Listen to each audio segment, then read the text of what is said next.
Israel's army pressed on Sunday with its campaign in southern Gaza to destroy Hamas as prospects dimmed for a ceasefire in the more than 4-month-old war.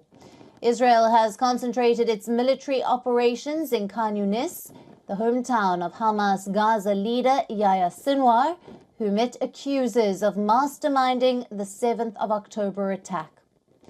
Israel's top ally, the US, signaled it would veto the latest push for a UN Security Council resolution demanding an immediate ceasefire. Washington favors a temporary truce and hostage release deal. And mediator Qatar acknowledged that separate ceasefire talks had also hit an impasse after Netanyahu rejected some Hamas demands as ludicrous. War Cabinet member Benny Gantz said Israel will launch its long-threatened offensive against Rafah in March if Hamas has not freed the remaining hostages by the start of Ramadan. Ramadan, the Muslim holy month, is expected to begin on the 10th of March. The Israeli Prime Minister has rejected calls to spare Rafah, arguing that failing to launch the operation would mean losing the war. The Israeli military says it is working to move civilians from the area to minimize casualties. Israel's government unanimously adopted a declaration rejecting the recognition of a Palestinian state.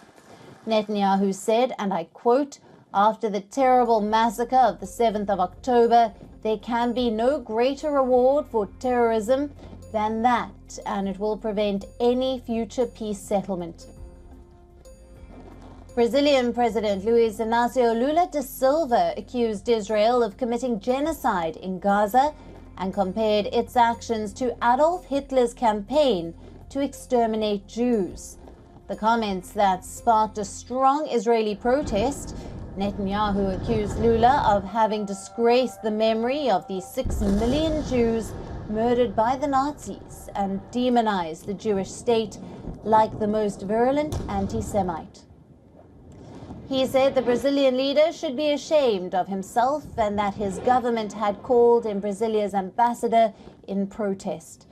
Hamas, however, praised Lula, saying his remarks were an accurate description of what the people in Gaza are facing. Today, the president of Brazil, by comparing Israel's war in Gaza against Hamas, a genocidal terrorist organization, to the Holocaust, President Silva has disgraced the memory of 6 million Jews murdered by the Nazis, and he's demonized the Jewish state like the most virulent anti-Semite. He should be ashamed of himself. In the latest violence in West Bank, 2 Palestinian men, including a member of an armed group, were killed on Sunday in an Israeli raid, while a third was shot at a checkpoint.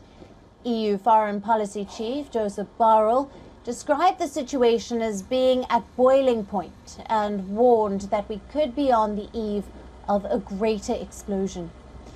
On the other hand, Yemen's Houthis have claimed responsibility for the attack on a UK-registered cargo ship in the Bab al-Mandab Strait off Yemen on Sunday.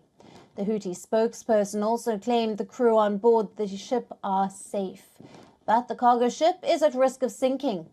He also added the Houthis had shot down a US drone in Hodeidah.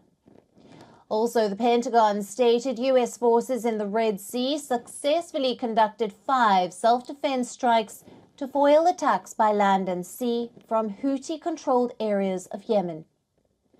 As per US Central Command, the strikes included targeting the first observed Houthi employment of an unmanned underwater vessel since attacks began in October. Another of the 5 involved an unmanned surface vessel, essentially a floating drone. The use of such vessels has been comparatively rare. Now, Israeli Anastasia Gorbenko had shrugged off boos from the crowd at the World Swimming Championships in Doha on Sunday. Gorbenko took silver in the 400-meter freestyle, but the crowd in Qatar whistled when she went up to collect her medal and before in the post-race poolside interview.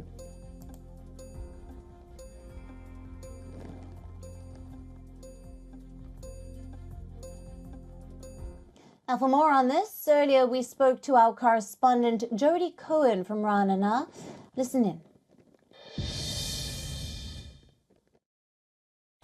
Right, so Israel has said that if the 134 hostages are not returned by Ramadan, that they'll launch an offensive against the last Hamas battalions in Rafah.